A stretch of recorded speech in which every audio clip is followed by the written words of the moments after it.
Measure and mark the thickness of your wood with your pencil and steel rule.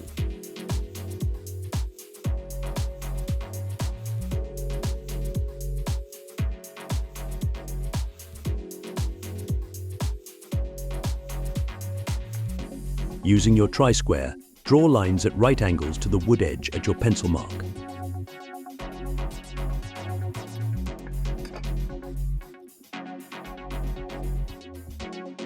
Then put your wood in the vise and project your lines around the edge of the wood.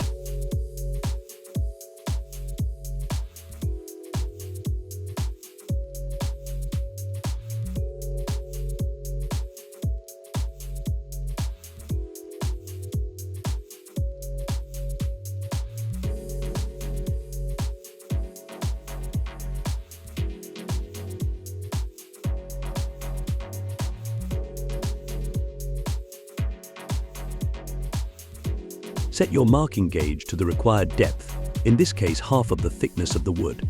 If unsure how to set a marking gauge, click on the link.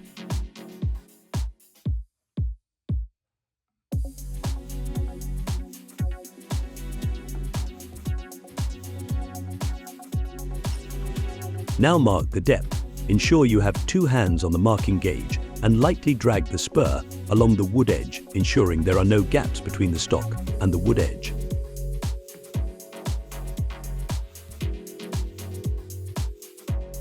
Mark your waste wood with diagonal lines. You have now completed marking out.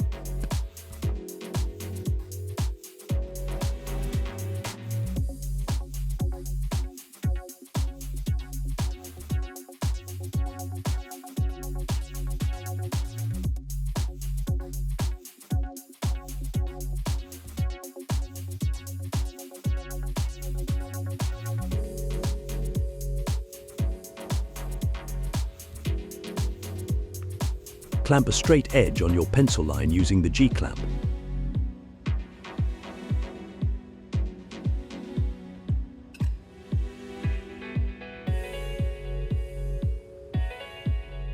Use the tenon saw to saw down to the marked depth, checking on both sides of the wood to ensure your sawing is level.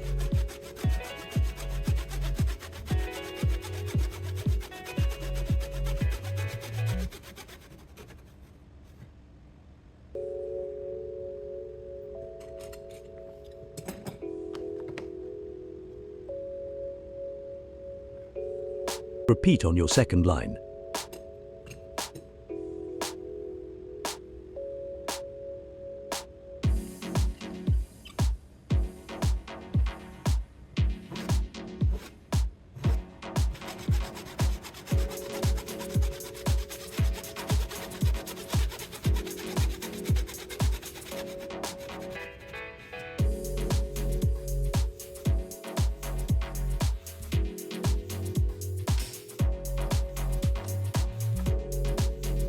Remove waste wood by chopping, using the chisel facing bevel edge down and tapping the chisel butt with a mallet. Only remove 1 to 2 mm per pass and stop 1 mm before reaching your depth mark. Never chisel over the edge, as this risks tear out.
Now pare the wood. Turn your chisel flat side down and remove the last of the waste wood, until you have reached your required depth. Be careful when pairing as it's easy to go too deep. You could also use a hand router for this step.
If your joint is too small, mark with a pencil how much you require to remove and clamp the straight edge to the line.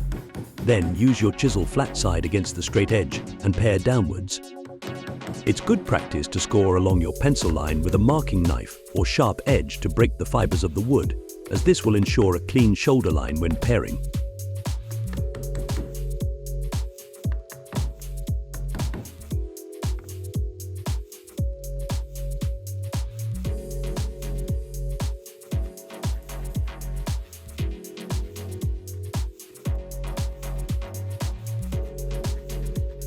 Fit the joint and repeat stage 4 if necessary. Woohoo, you are now finished a through housing joint.